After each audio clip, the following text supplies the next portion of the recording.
खऱ्या भाग्याची व्याख्या करतात. खरं भाग्य कशाला म्हणतात, खरं दैव कशाला म्हणतात, खरं प्रारब्ध कशाला म्हणतात, याबद्दलचा विचार या अभंगातून महाराज आपल्या समोर मांडताय. आपण चिंतन करणार आहोत. दोन वर्ग आहेत समाजामध्ये. एक वर्ग असा आहे की जो फक्त प्रयत्न मानतो, दुसरा वर्ग असा आहे की जो फक्त दैव प्रारब्ध मानतो. प्रयत्नवादही महत्वाचा आहे, प्रयत्नवादही महत्वाचा आहे आणि दैववादही महत्वाचा आहे. प्रयत्नाशिवाय काय घडते महाराज? एखाद्या सिंहाला जरी आपल्याला सिंहाला शिकार करायची असेल, एखाद्या वाघाला शिकार करायची असेल, तो राजा असेल, जंगलाचा राजा आहे तो, पण मला असं वाटतं शिकार करायची असेल तर त्याला सुद्धा 2-4 छलांगा माराव्या लागतात. फक्त जाळीमध्ये बसून आप म्हणून शिकार त्याच्या जाळीमध्ये नाही जात. उद्यमेन नैषिद्यंती कार्यानिमे मनोरथे नाही सुप्तस्य सिंहस्य प्रविशंती मुखे मृगः. त्याला सुद्धा बाहेर पडावं लागते. शिकारीसाठी त्याला सुद्धा कुठंतरी पडावं लागते एखाद्या शिकारीच्या पाठीमागं. याचा अर्थ असा आहे, मोठं होण्याची इच्छा असेल, काही प्राप्त करण्याची इच्छा असेल तर जीवनामध्ये प्रयत्न अत्यंत महत्वाचे आहेत. केलेच पाहिजे, कष्ट केलेच पाहिजे, प्रयत्न केलेच पाहिजे. प्रयत्नाशिवाय काय प्राप्त होते? एक अतिशोक्ती अलंकार सांगितला जातो, प्रयत्ने वाळूचे कनर गडिता तेलही गडे. वाळूचं सुद्धा तेल पाडण्याची ताकद फक्त प्रयत्नामध्ये आहे. म्हणून प्रयत्न हे अत्यंत महत्वाचे आहे, कष्ट हे अत्यंत महत्वाचे आहे.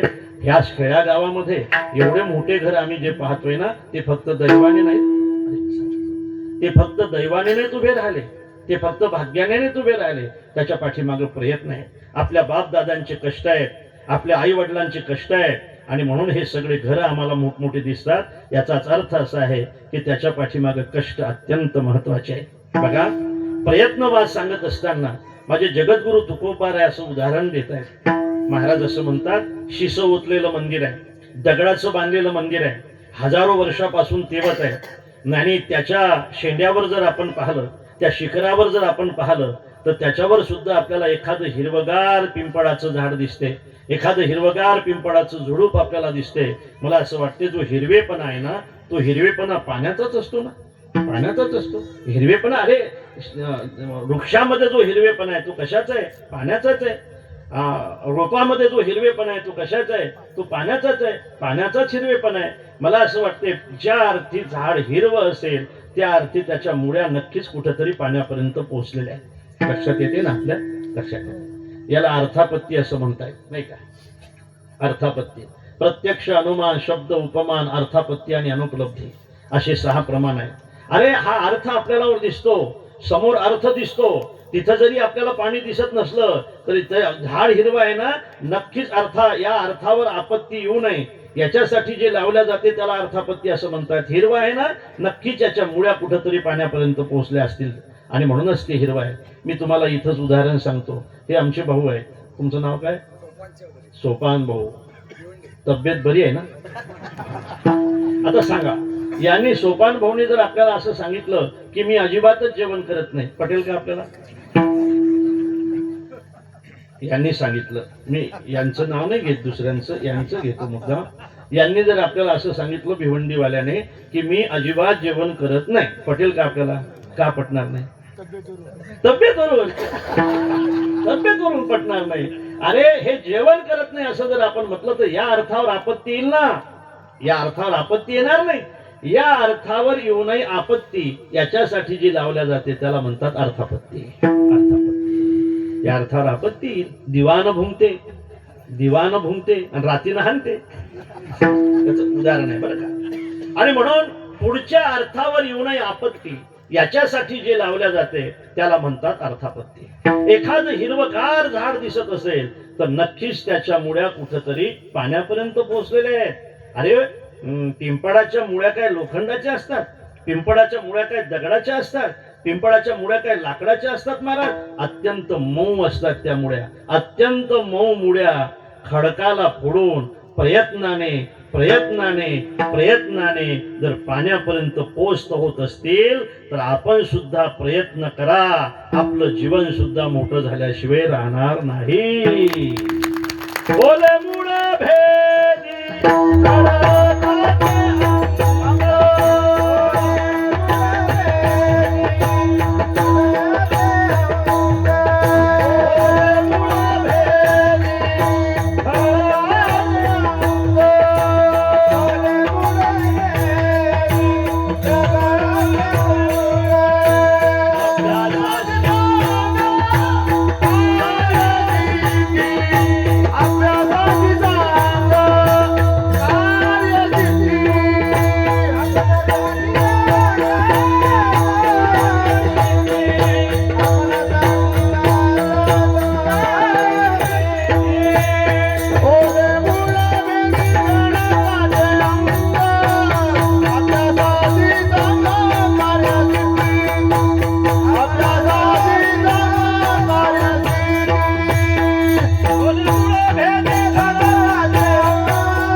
अत्यंत महत्त्वाचे आहेत. करत राहिलं पाहिजे. संकट येत राहते, आपण प्रयत्नाने पुढे गेलं पाहिजे. छत्रपती शिवाजी महाराजांच्या जीवनामध्ये अनेक संकट आले, महाराज घाबरले नाही, प्रयत्न करत राहिले आणि हिंदवी स्वराज्याची स्थापना केली. मी नक्की सांगेन, वयाच्या 15व्या वर्षी आपल्या हातात तलवार घेणारा, वयाच्या 27व्या वर्षी अफजल खानाचा समाचार घेणारा, वयाच्या 32व्या वर्षी औरंगजेबाचा समाचार घेण्यासाठी आग्र्याला जाणारा, वयाच्या 44व्या वर्षी हिंदवी स्वराज्याची स्थापना करणारा, वयाच्या 51व्या वर्षी आपला निरोप घेऊन निघून जाणारा आणि वयाचे 35 वर्ष तलवार घेऊन रणांगणात उभा असणारा या जगाच्या पाठीवरचा एकमेव वीर म्हणजे छत्रपती शिवाजी महाराज. प्रयत्नाने काय होणार नाही महाराज, संकट येत राहतील, माणसांनी प्रयत्न केले पाहिजे. प्रयत्नाने माणूस पुढे जात असतो. विठ्ठला विठ्ठला विठ्ठला.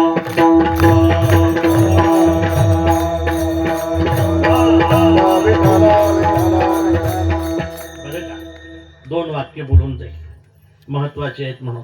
तुम्ही सगळे प्रयत्न करणारे आहात म्हणून खरं सांगू का महाराज, एकतर माणसाने चांगलं काम करायचं नाही आणि करायचं असेल तर कणायचं नाही, आहे ना. एक तर चांगल्या कामात पडायचंच नाही, तुमच्या लक्षात येते ना.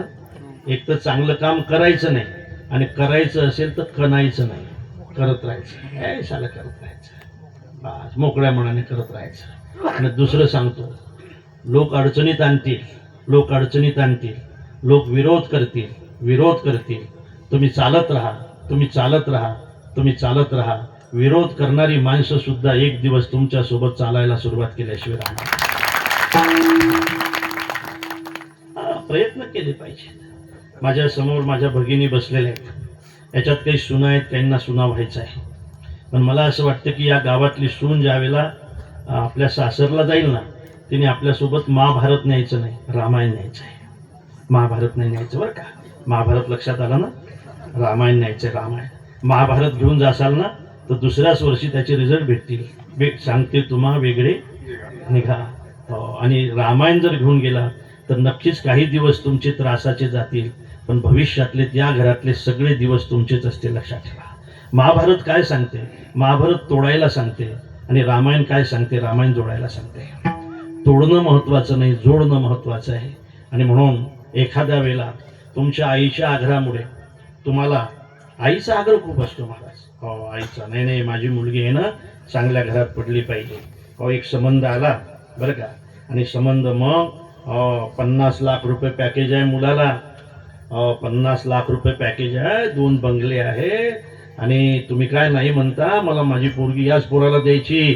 50 लाख रुपये पॅकेज, 2 बंगले, शेती, आणखी महत्वाचं म्हणजे मायबाप मेलेले आहेत, ते जिवंत नाही.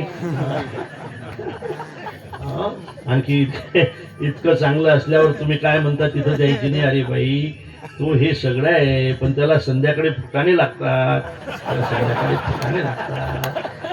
तुला काही फुटाण्याचा अर्थ समजला नाही. फुटाणे काय एवढे शिकत असतात, फुटाणे एवढी मोठी इस्टेट असल्यावर म्हणते बाई त्याच्या अगोदरचं जे आहे ना ते सगळं घेऊन जाते, मग त्याच्या अगोदर वेगळं असते. बाईने ऐकलं नाही, मुलगी दिली महाराज अशा घरी की ज्या घरी खऱ्या अर्थाने परमार्थाचा लेशही नव्हता. थोडी थांबली, मुलगी गेली, पण मुलीचा बाप मात्र वारकरी होता, पारमार्थिक होता. त्याने सांगितलं, पोरी माझी शपथ आहे तुला, तुझ्या माईच्या आग्रहामुळे मला तुला इथं द्यावं लागतंय, पण हा हरिपाठ घेऊन जा, हरिपाठ घेऊन जा, काही झालं तरी चालेल, पण हरिपाठ सोडू नको.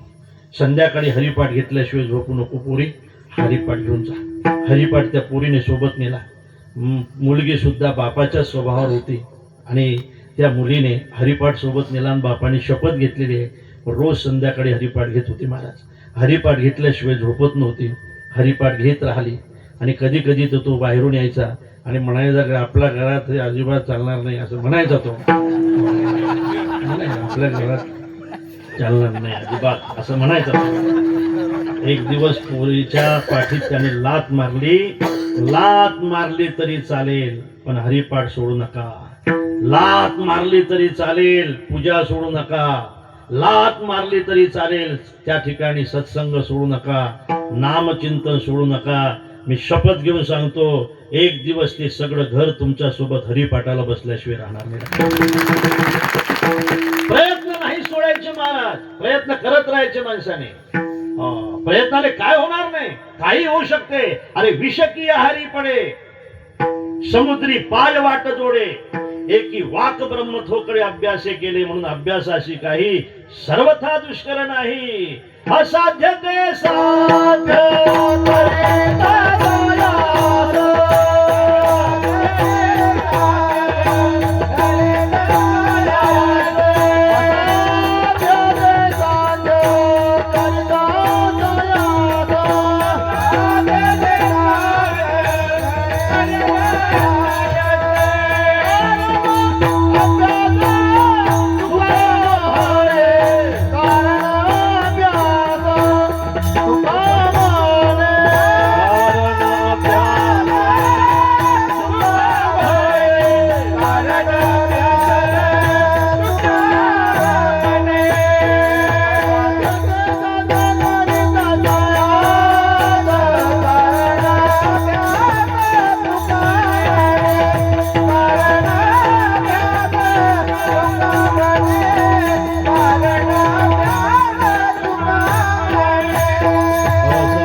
इथपर्यंत आपण आलो. तुम्हाला असं वाटतं का की प्रयत्नच महत्वाचे आहेत? म्हणून तुम्हाला ऐकायला येते ना सगळ्यांना, प्रयत्नच महत्वाचे असं वाटते का तुम्हाला? नाही, फक्त प्रयत्न महत्वाचे नाही महाराज, दैव सुद्धा महत्वाचं आहे, प्रारब्ध सुद्धा महत्वाचं आहे, भाग्य सुद्धा महत्वाचं आहे, भाग्य सुद्धा महत्वाचं आहे. व्यवसायानिमित्त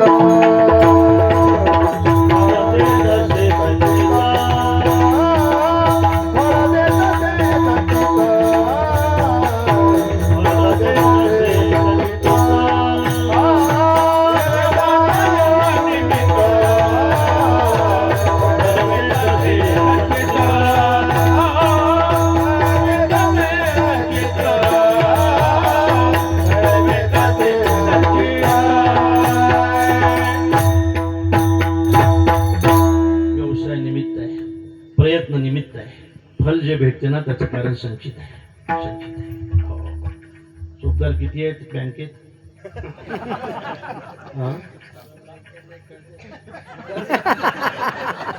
खरं बोलावं, कर्ज किती आहे सांगू नका, आम्हाला भरायला लावतो. तुमचं कसं काय, बँकेत किती आहे?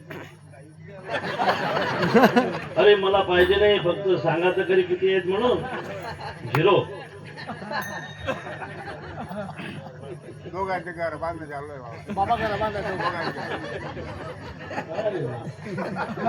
ते नाही सांगितलं घर बांधणं चालू आहेत म्हणून. 0 आहे म्हणतात, 0. तुमची इच्छा होती का की आपल्या बँकेत आपलं 0 असलं पाहिजे म्हणून? होती नाही तुमचं? आहे का बँकेत काही?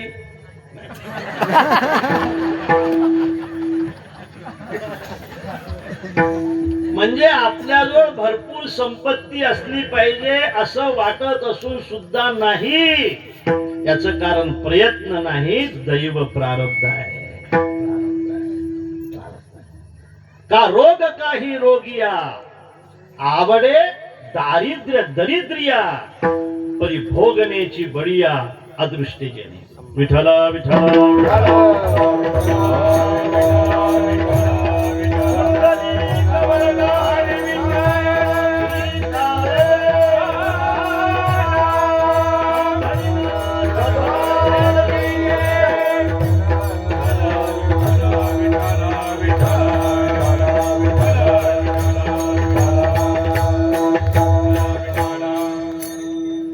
विषची आहारी पडे.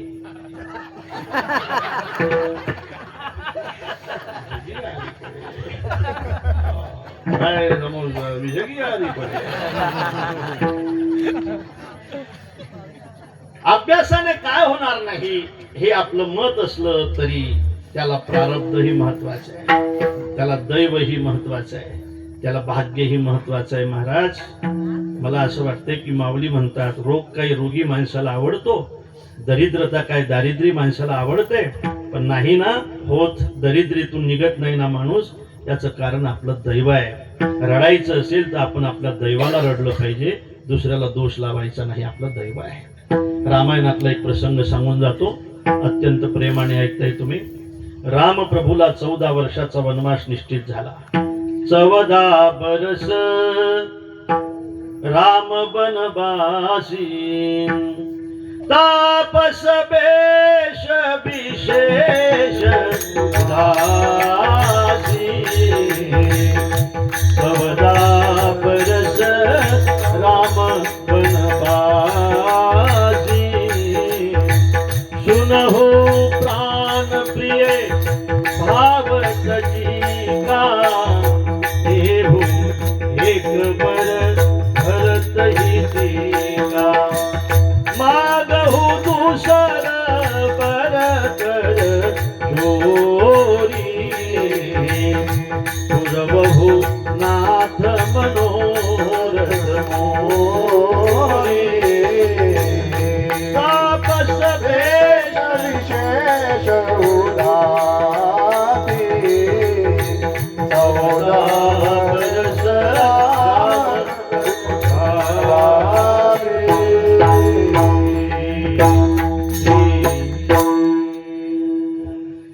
चौदा वर्षाचा वनवास कैकेयीने रामप्रभूला दिला.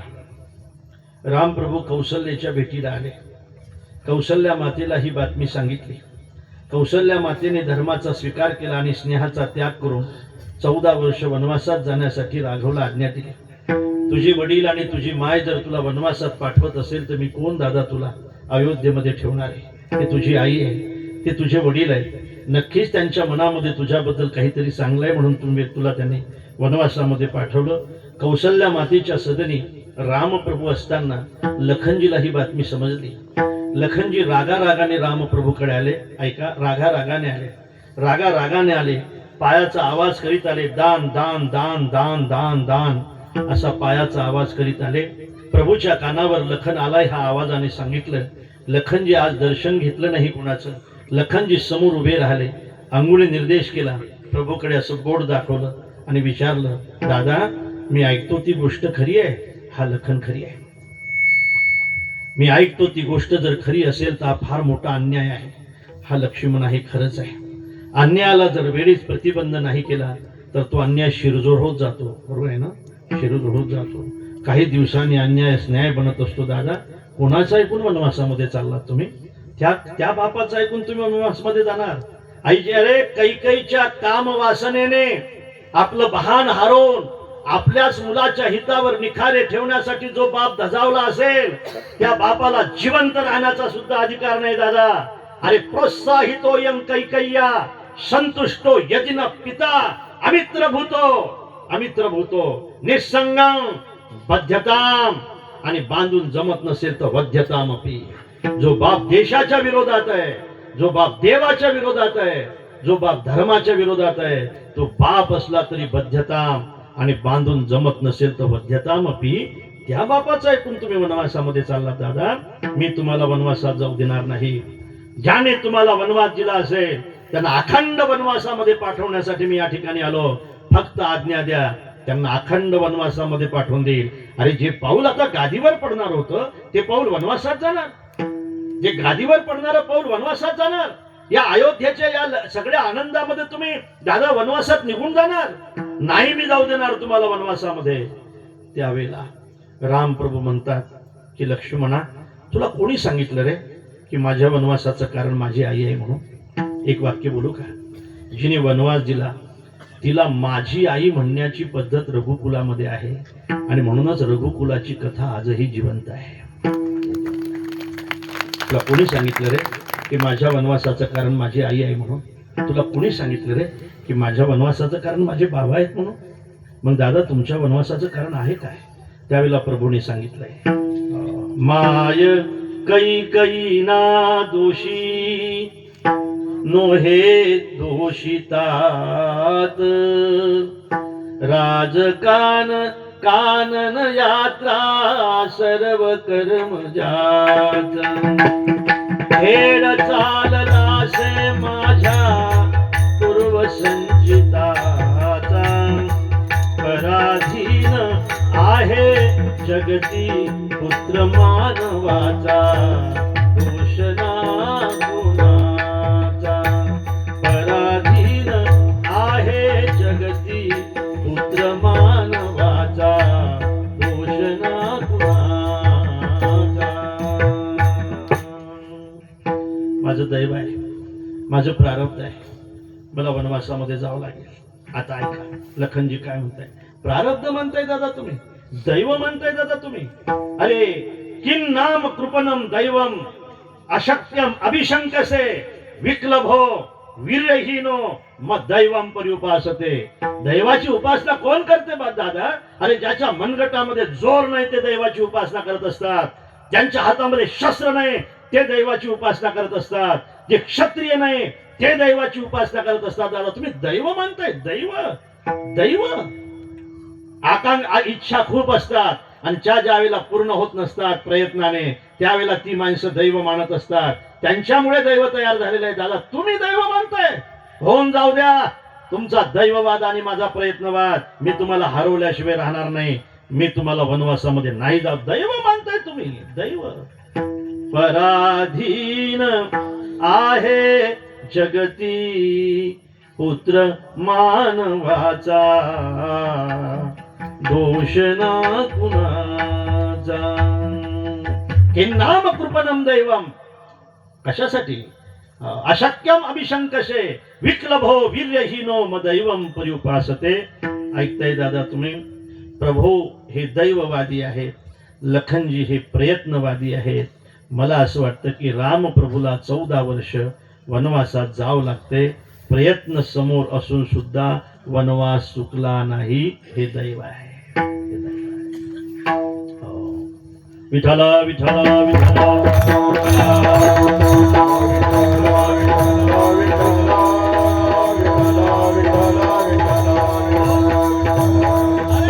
लक्ष्मणश्च वीरश्च वैदेही विपदां परम.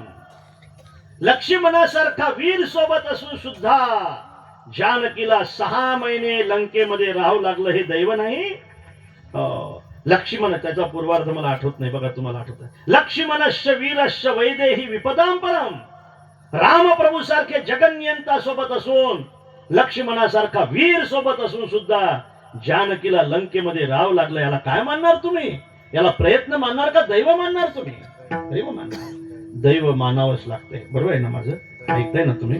प्रयत्न ही महत्वाचे आहेत महाराज. दैव ही महत्वाचं आहे. भाग्य ही महत्वाचं आहे. विठला विठला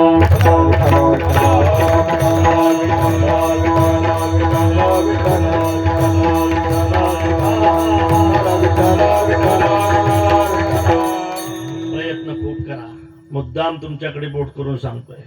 तुम्ही जास्त जास्त हे आहे बरं का. आणखी पाहिजे, आणखी पाहिजे, असं पाहिजे. कष्ट खूप करा. पण ज्या वेळेला भेटणार नाही ना त्यावेळेला दैवाकडे लोटून द्या. आपलं दैव नाही म्हणून नाही भेटलंय. दैव माना. ठेविले अनंते तैसेची राहावे चित्ती असू द्यावे समाधान. वाहिल्या उद्वेग दुःखची केवळ पुढे भोगणे ते फळ संचिताचे ठेविले अनंते तैसेची. जास्त दिवस जगायची इच्छा असेल ना ठेविले अनंते तैसेची.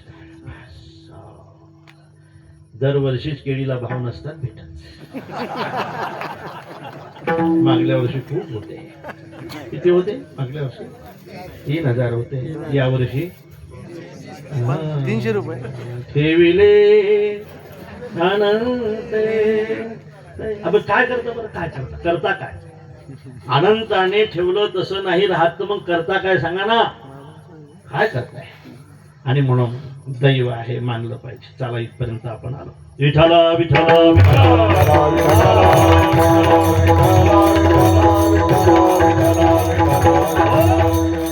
आता महत्वाचा मुद्दा असा आहे की दैव म्हणतात कशाला, दैव कशाला म्हणताय.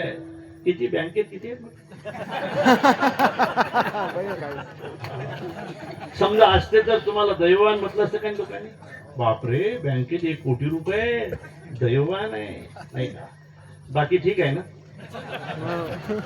तुम्हाला सगळ्यात जास्त घरी शिव्या कोण देते.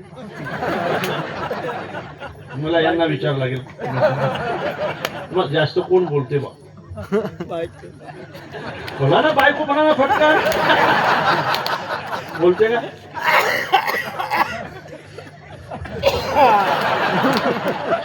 बोलते ना.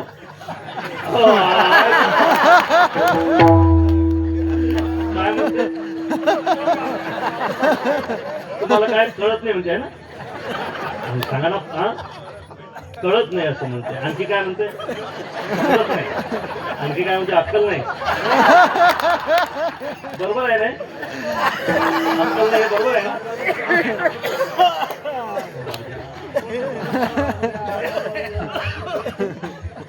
हे हा गुड आहे. हे मला थोडं मला ते कोणीतरी पाहिजे विचारायसाठी. हे बिचारे माझ्या जवळचे माणसं आहेत म्हणून यांना विचारतो. मी यांना विचारतो म्हणजे तुम्ही सुटलेलं नाही बरं. तुम्ही त्याच्यातच आहे. हे माझे पक्षकार आहेत. तुम्ही त्याच्याही पुढचे आहे. हो दैव आहे. हे दैव आहे. चांगला मुलगा दैव आहे नाही का. दैव आहे. चांगला मुलगा तुमचं फार चांगलं आहे. तुमचं दैव चांगलं आहे. भाकरं मुलगा चांगला आहे. सुना चांगल्या आहेत की तुम्हाला जबरदस्तीने चतुर्मासात पाठवत नाही. जबरदस्तीने सुना चांगल्या आहेत. सासूला जबरदस्तीने पोथीत पाठवत नाही. सुना चांगल्या आहेत. सुना चांगल्या आहेत. मुलं चांगले आहेत. हे सगळं चांगलं आहे. याला आपण दैव म्हणतो पण महाराज म्हणत नाही. भाग्य तरी नो हे पुत्र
आपण समजतो याला दैव. पण धनाला महाराज नाही दैव समजत. नाही दैव समजत. धनाला जर दैव समजलं असतं ना तर महाराजांनी आपल्या प्रपंचाची अशी अवस्था केलीच नसती. लक्षात ठेवा. धनाला दैव नाही समजत. धनाला दैव का समजत नाही. अरे तुका म्हणे धन आणि भाग्य अशाश्वत जाण. भाग्य नाही ते अशाश्वत आहे ते. नासे दुःखम वे दुःखम. एक तर आपल्याला तरी त्याला सोडून जावं लागते नाही तर ते तरी आपल्याला सोडून जाते महाराज. आणि म्हणून दैव नाही भाग्य तरी दैव भाग्य एकच. भाग्य तरी नोहे धन पुत्र दारा आणि निकट वास बरा संतापाई. खरं सांगू का तुम्हाला म्हणजे आतापर्यंत काय खोटं बोलत होतो का. दैववान नाही का. प्रपंचामध्ये दैववान कशाला म्हणतायत. काय झालं महाराज. जो दैववान असेल ना त्याला भाग्यवान म्हणतात नाही का. आणि भाग्यवान शिकंदर म्हणतात. शिकंदर. जो भाग्यवान असेल त्याला काय म्हणतात शिकंदर. जो निदैवी असेल त्याला म्हणतात दलिंदर. त्याला काय म्हणतात दलिंदर. ज्या वर्षी केळीला कमी भाव आहेत त्याच वर्षी ज्याच्या केळी जास्त असतात त्याला म्हणतात दलिंदर.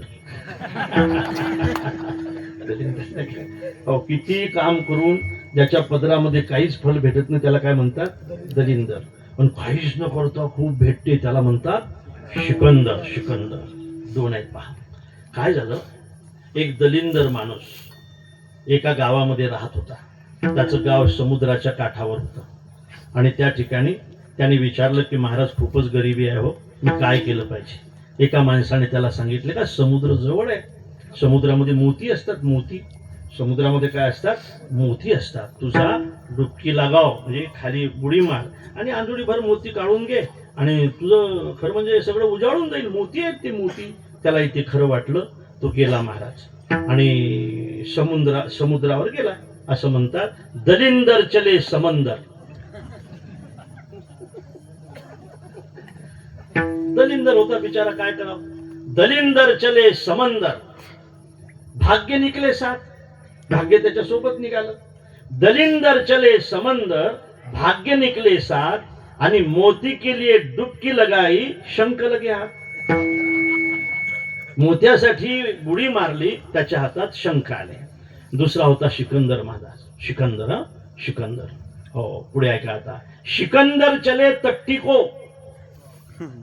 तट्टी को समजते ना? हो. शिकंदर चले तट्टी को, लोटा लिए साथ. शिकंदर चले तट्टी को, लोटा लिए साथ आणि पानी के लिए लोटा बुडाया, अरे मोती लगे हात. हा दलिंदर आणि हा शिकंदर भाग्यामध्ये असलं तरच भेटते, नाही का? अन्न मान धन हे तो भारता आधिरा,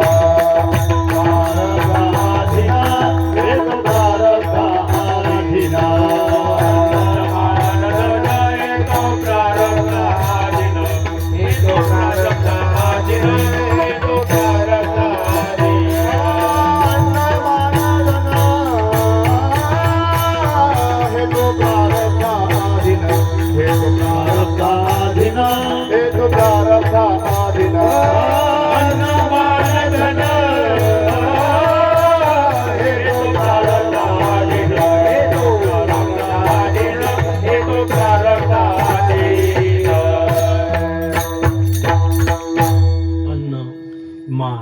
आणि धन हे प्रारब्धाने भेटत असते महाराज. प्रारब्ध महत्वाचं आहे, दैव महत्वाचं आहे. पुढे चला. आपण याला दैव मानतो, आपण नाही का याला दैव मानतो. महाराजांना आपण असं विचारू की महाराज तुम्ही मुलगा चांगला असणं याला दैव समजत नाही, तुम्ही सौभाग्यवती चांगली असणं याला दैव समजत नाही. चांगली सौभाग्यवती दैवाने घ्यावं लागते महाराज.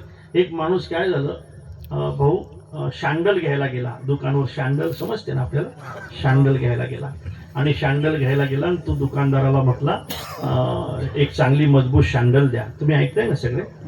शँडल, मजबूत शँडल द्या. कोणासाठी पाहिजे? म्हणे आमच्या सौभाग्यवतीसाठी पाहिजे. हो पण त्याचं माप पाहिजे ना. तुमच्या सौभाग्यवतीसाठी शँडल पाहिजे, त्याचं माप लागेल का नाही? हो नाही सांगत जा ना. माप लागेल का नाही? माप लागेल का नाही? त्याचं माप तर लागेल ना. त्याने आपली पाठ दाखवली, हे सकाळचं ताजं माप आहे.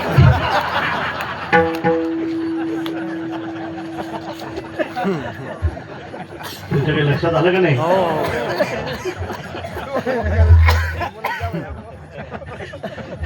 ते सकाळचं ताजं माप आहे म्हणे, हे बरोबर मापून घ्या. निवृत्ती दाखव तुझी पाठ पाहू दे.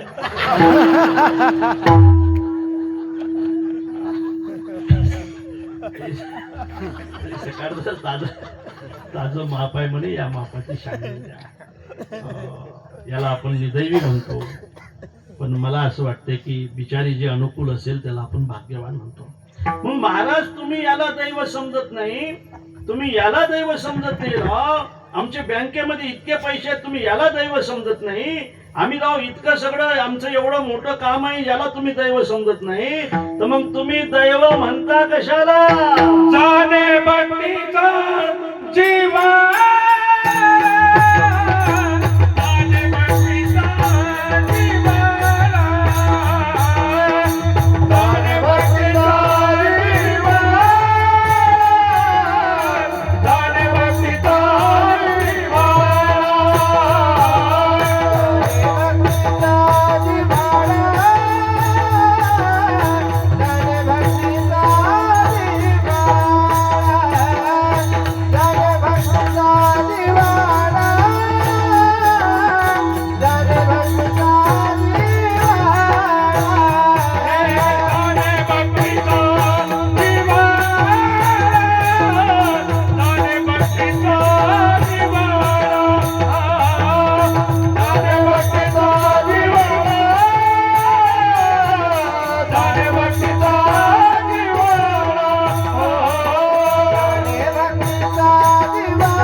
जाणे भक्तीचा जिव्हाळा तोची दैवाचा पुतळा. खरं सांगू का, ज्ञानोबाराय हरिपाठामध्ये आपल्याला सांगतायत की ज्ञानाच्या दृष्टीने भाग्यवान कोण आणि ज्ञानाच्या दृष्टीने निदैवी कोण. हरिपाठातले प्रमाण आहेत आपल्याला द्यायचे आहेत बघा. एक मी देणारा, एक तुम्हाला द्यायचं आहे. ज्ञानाच्या दृष्टीने निदैवी कोण आहे तर ते प्रमाण मी देतो. उपजोनी करंता नेने अद्वैत वाटा रामकृष्णी पैठा कैचा. करंटा म्हणजे निदैवी. आता ज्ञानाच्या दृष्टीने हा निदैवी आहे, तर आता ज्ञानाच्या दृष्टीने भाग्यवान कोण आहे. हरिपाठातलं प्रमाण आहे. 15 मिनिटं वेळ आहे तुम्हाला.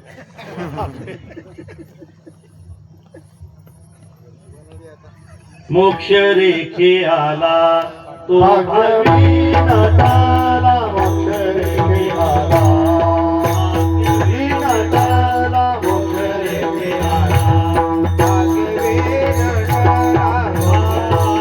हरिपाठी सेवाला तुझी धन्य. हरिपाठी सेवाला तुझी धन्य. हरि मुखे म्हणा, हरि मुखे म्हणा, हरि मुखे म्हणा.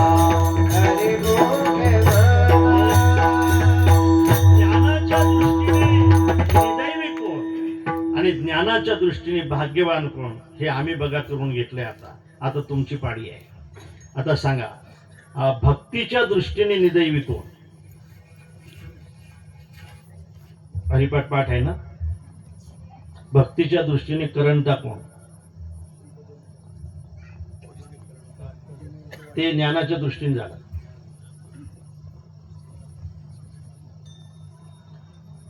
नाही जाशी भक्ती तो पतित अभक्त. नाही जाशी भक्ती तो पतित अभक्त. नाही जाशी भक्ती तो पतित अभक्त. हरीशी न भजता दैव.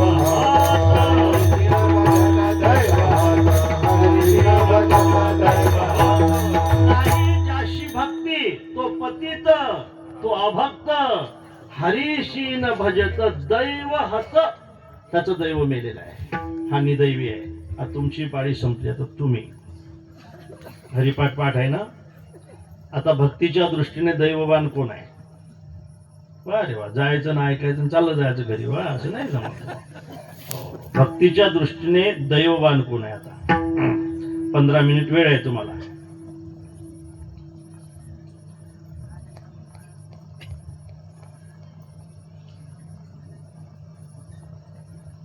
हरि नाम सार जिव्हाया नामाची.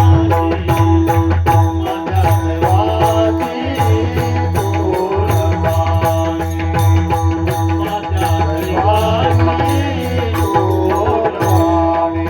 हरि नाम सार जिव्हाया नामाची. माझ्या देवाची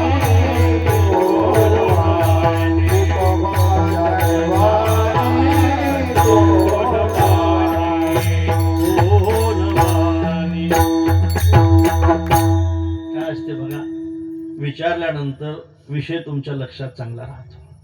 आता हे चारही गोष्टी तुमच्या लक्षात आहे. हरिनाम सार जीवा ह्या नामाची 13 कोटी लिहून झाले. अब्जो कोटी म्हणून झाले. उपमा त्या दैवाची कोण वर्णन करेल महाराजा दैवाचं. हरिनाम ज्यांची जीवाच हरिनामाला समर्पित केलेली आहे त्या दैवाची उपमा कोण तयार वाणेल. उपमा त्या दैवाची कोण वाणेल. जो अखंड नामचिंतन करतो. अखंड नामचिंतन करणं सोपं आहे पण करायची इच्छा होणं कठीण आहे. करणं सोपं आहे, एकदम सोपं आहे. अरे नामचिंतन करायला काय लागते महाराज. नामचिंतन सहज करू शकतो माणूस. सहज रामकृष्ण हरी म्हणू शकतो. पण म्हणतोय का आपण. नाही म्हणत आपण. म्हणतोय आपण नाही. शहाणा तू धनी. पूर्वार्ध काय ते नाम तुका म्हणे सोपे आहे सर्वाहुनी. शहाणा शहाणा असेल तोच घेतो म्हणे. सोपं तर आहेच. सोपं नाही का. आणि म्हटलं पाहिजे ना. कले दोष निधे राजन नास्ते को महान गुणा कीर्तना देव कृष्णश मुक्त संग परमवजित. असं म्हणायला सोपे आहे. अरे या कलियुगामध्ये फक्त नामचिंतनानेच मोक्ष आहे असं म्हणायला सोपे आहे, घेणं कठीण आहे ना. हा, तईच नाम जिव्हाजी येईल श्रीरामाचे, तईच नाव शिवाजी येईल श्रीरामाचे. सोपं आहे, पण घेण्यासाठी तेवढं पुण्य पाहिजे. खूप सोपं आहे महाराज. आता मी खरं म्हणजे महिलांना विचारतो की मी म्हणतो तसं तुम्ही पाठीमागं म्हणा. हो म्हणा. हा, मी म्हणतो तसं म्हणा. म्हटलं हो तर म्हणा. बहिरे आहे का तुम्ही? मी म्हणतो तसं माझ्या पाठीमागं म्हणा. हो म्हणा. हा हो म्हटलं. वा चला. जटाटवी कलज्जल प्रभाव पावितस्थले गले वलंब्य लंबितां भुजंग तुंग मालिकां टमट टमट टमट टमट निनादवट्ट मर्वयं चकार चंड तांडवं गणोतु न शिव शिव गणोतु न शिव शिव गणोतु न शिव शिव म्हणा.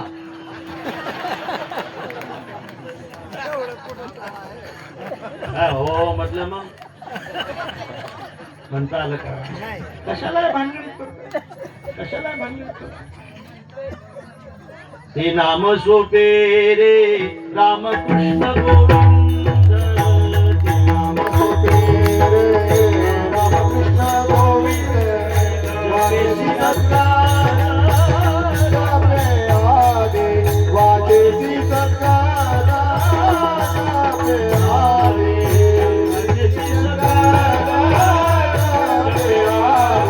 वाजेसी सत्कार.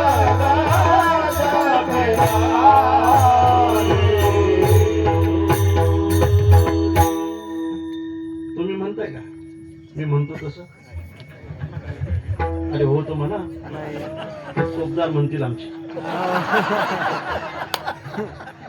म्हणताय महिम्न पारंते परमविदुषो यज्ञ सदृशी स्तुतिर्ब्रह्मादीनामपि तदवसन्नास्त्वयि गिरः अथा वाचः सर्वस्वमति परिणामावधि गृण ममापेश स्तोत्रे हर निरपवादा परिकरः. काहीच नाही. मग मी काही नाही म्हटलं का? कशाला भानगडीत पडता? कशाला भानगडीत पडता? आता म्हणतो ते म्हणा. राम कृष्ण हरी राम कृष्ण हरी राम कृष्ण हरी राम कृष्ण हरी राम कृष्ण हरी राम कृष्ण हरी राम कृष्ण हरी राम कृष्ण हरी राम कृष्ण हरी राम कृष्ण हरी राम कृष्ण हरी राम कृष्ण हरी राम कृष्ण हरी राम कृष्ण हरी राम कृष्ण हरी. हरी नाम सार जिव्हाया नामादे उपमाच्या दैवाची कोण वाणी. उपमाच्या दैवाची कोण वाणी. हो जाणे भक्तीचा जिव्हाळा तोची दैवाचा पुतळा. आता जिव्हाळा आणि पुतळा याचं चिंतन करून आपल्याला थांबायचं आहे. पुतळा हा दैवाचा पुतळा आहे महाराज. एक पंढरपूरला सुद्धा एक पुतळा आहे आणि आळंदीला सुद्धा एक पुतळा आहे. एक पुतळा तुम्ही सांगायचा, एक पुतळा हे सांगणार आहेत. हो, पंढरपूरचा पुतळा कशाचा आहे? पंढरपूरचा निळा लावण्याचा पुतळा विठोरी थोडा बाई हो बाई हो विठोरी थोडा बाई. पंढरपूरचा निळा लावण्याचा पुतळा विठोरी थोडा बाई हो बाई हो विठोरी थोडा बाई. लावण्याचा पुतळा आहे. जसा पंढरपूरला पुतळा आहे तसा आळंदीला आहे ना. कैवल्याचा पुतळा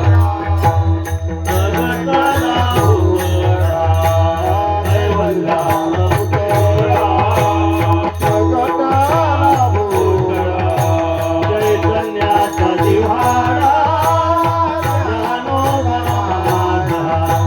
चैतन्याचा जिव्हाळा चैतन्याचा जिव्हाळा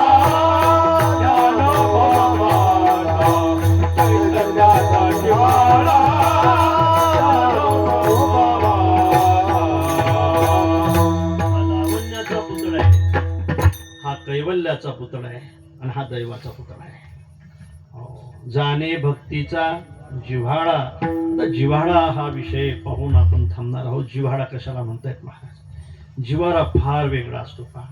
जिव्हाळा फारच वेगळा असतो जिव्हाळा, बरं का. यासाठी उदाहरण द्यावं लागेल. महाराजांना विचारलं, तुम्हाला भगवत प्राप्तीबद्दल किती तळमळ आहे हो?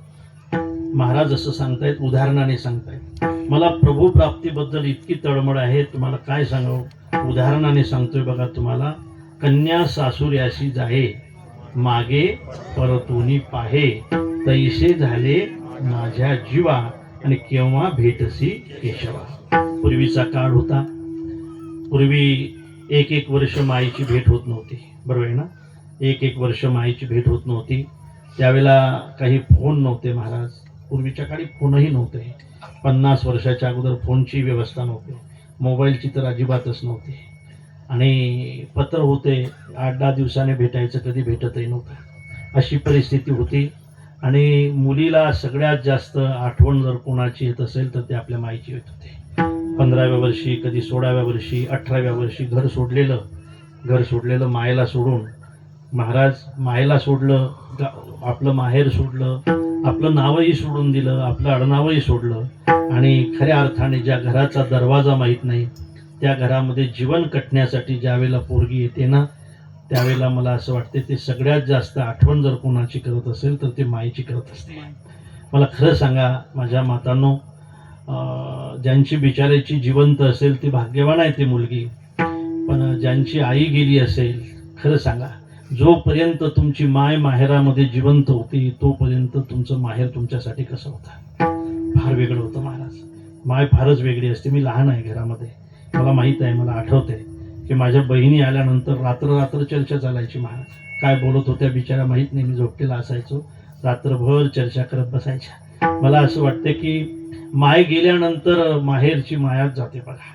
माहेर तोपर्यंत माहेर असते की जोपर्यंत माय जिवंत आहे. म्हणून मुलीला नेहमी असं वाटत असते की आपली माय कधी जाऊ नये, माय असली पाहिजे. माय असेल तोपर्यंत माया असते महाराज. माय गेल्यानंतर समजते ते आपलं दुर्भाग्य आहे तोपर्यंत कळत नाही, गेल्यानंतर कडून उपयोग होत नाही. मुलीला मात्र माय समजते की तिने आपले लहानपणापासून माय सोडलेली असते. आणि म्हणून मला आठवते महाराज, पूर्वीचा काळ होता, गरिबी भयंकर होती. आमची आई आमच्या बहिणीला अशी लोटायची बाहेर, रडायची ती बहीण आमची, रडायची, लोटायची. ते दरवाजाला पकडायची, तुळशी रुंदाला पकडायची, आणखी पुढच्या दरवाजाला. नंतर गाडीत बसल्यानंतर कुंकू लावणं झाल्यानंतर खूप जोराने हांबरडा फोडायची आणि माझी माय दिवसभर रडत राहायची. मला असं वाटतं होतं ना, असं होतं ना, पूर्वी होतं ना, असं होतं. आणि त्या मुलीला सारखं वाटायचं की माझं माहेर कधी भेटेल, मी माहेरला कधी जाईल, कधी दिवाळी येईल, दिवाळीच्या सणा लेखी आसावली. अर्थात कधी येईल दिवाळी, कधी येईल भेटेल, कधी माहेर भेटेल, असं ज्या मुलीला वाटते ना, तैसे झाले माझ्या जीवा. हा जिव्हाळाच आहे, माहेराबद्दल असलेला जिव्हाळा आहे. पण कमी होतो कालांतराने कमी होतो महाराज.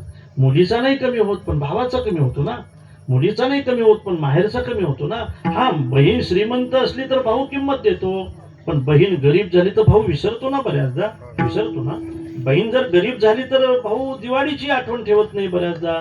कोणाचा ऐकतो बिचारा माहित नाही, पण आहे ना, असं होते ना. हा, श्रीमंत असेल तर मग नाक घासत येतो, बाई बाई बाई परत.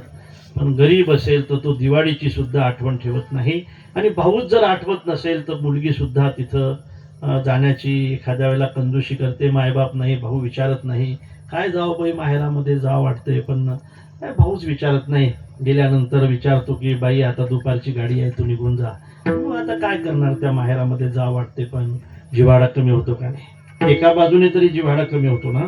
याला माहेर बद्दल जिव्हाळा आहे, पण धीरे धीरे तू कमी होत जातो. कमी होतो तो जिव्हाळा कसा रे? कमी होतो तो जिव्हाळा कसा? आणि म्हणून महाराजांनी दुसरा दृष्टांत दिला, तो हा आहे, चुकलिया माये आणि बाळ हुरू हुरू पाहे. माय चुकल्यानंतर ते बाळ जसं पाहते ना, माय कधी मिळेल, माय माय काही द्या महाराज त्या पोराला, तुम्ही काही द्या, हरवलेल्या पोराला तुम्ही काही द्या, चॉकलेट द्या, फेकून देईल तुमच्या तोंडावर ते. फक्त मला माझी आई पाहिजे, फक्त मला माझी माय पाहिजे. हे सगळं लहानपणी बरं. तो जोपर्यंत 4 पायाचा होत नाही तोपर्यंत माय. तुमच्याकडे 4 पायाचाच म्हणतात ना, चतुर्भुज नाही. जो शेवटपर्यंत माय बापाचं ऐकत असेल तो चतुर्भुज, बरोबर. आणि जो लग्न झाल्यानंतर फक्त तो चतुष्पाद. एकाला मी म्हटलं गाढवा, तो म्हटलं राव मला सगळे गाढवाच म्हणतात. त्याने विचारलं मला पुढचा जन्म गाढवाचाच भेटेल का? मी म्हटलं पुन्हा पुन्हा भेटत नसतो.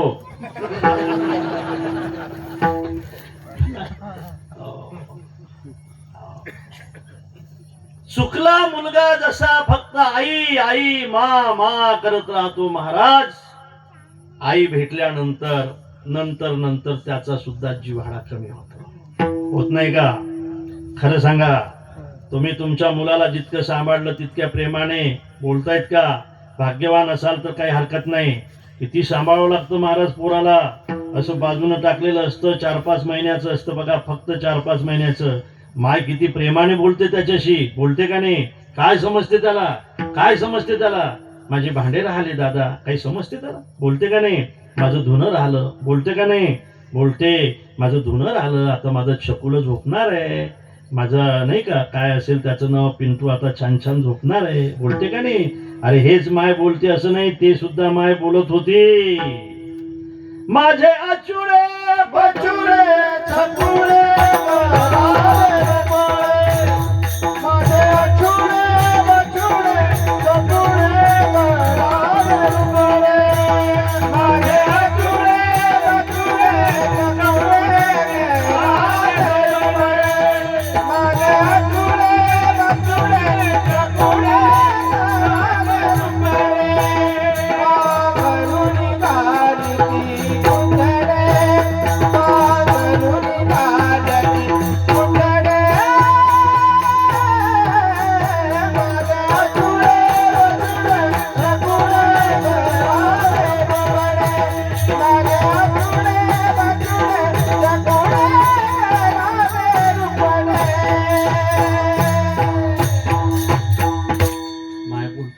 माझे भांडे राहिले, माझं धुणं राहिलं.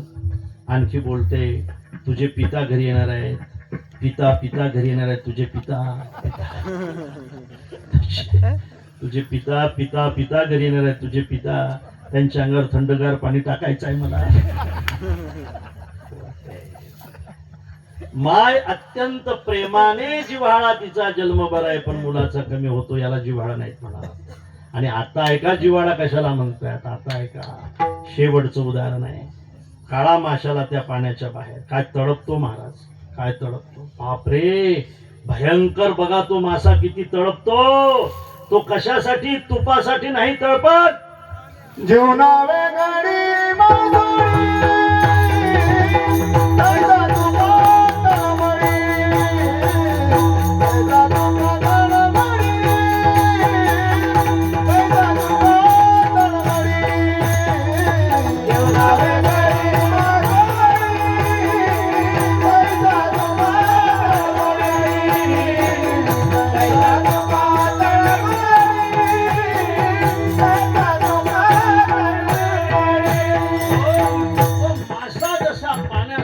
भयंकर तळपतो ना, तैसे झाले माझ्या जीवा. त्याला म्हणतात जिव्हाळा, त्याला म्हणतात जिव्हाळा. लक्षात आलं ना? जिव्हाळा आपलं काय महाराज, कीर्तनापुरता जिव्हाळा. पंगत झाली की झाला जिव्हाळा. काय आपला जिव्हाळा आमचाच नाही तर आपल्याला काय? इतका जिव्हाळा त्यांना आहे ना, त्याला म्हणतात तो दैवाचा पुतळा आहे. जाणे भक्तीचा जिव्हाळा तोची दैवाचा पुतळा. आणि कनये माझ्या मना हो का पंडित शहाणा. हे शहाणे व्यवसायामध्ये खूप शहाणे आहेत. हे खूप पंडित आहे. बापरे, खूप व्याकरण वगैरे तयार आहे यायचं. महाराज म्हणतात भक्तीचा जिव्हाळा आहे का? म्हटले नाही, मग माझ्या मनात येणार नाही. आणिक नाही माझ्या मना हो का पंडित शहाणा नामरूपी जडले चित्त आणि जडलं असेल तर त्यांचा दास मी अंकित आणिक नये माझ्या मना हो का पंडित शहाणा विठोबा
पुतळा आहे.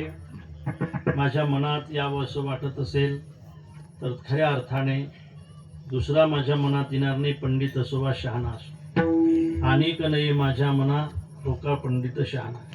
नामरूपामध्ये ज्याचं चित्त जडलेलं असेल त्याचा मी दास व्हायला सुद्धा तयार आहे. त्याचा दास मी अंकित. आणि खऱ्या अर्थाने जो नवविधा भक्ती जाणत असेल तोच खरा शुद्ध आहे. अभंगाच्या शेवटच्या तुका म्हणे नवविधा, तुका म्हणे नवविधा, तुका म्हणे नवविधा, तुका म्हणे नवविधा, तुका म्हणे नवविधा, तुका म्हणे नवविधा, तुका म्हणे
वैदा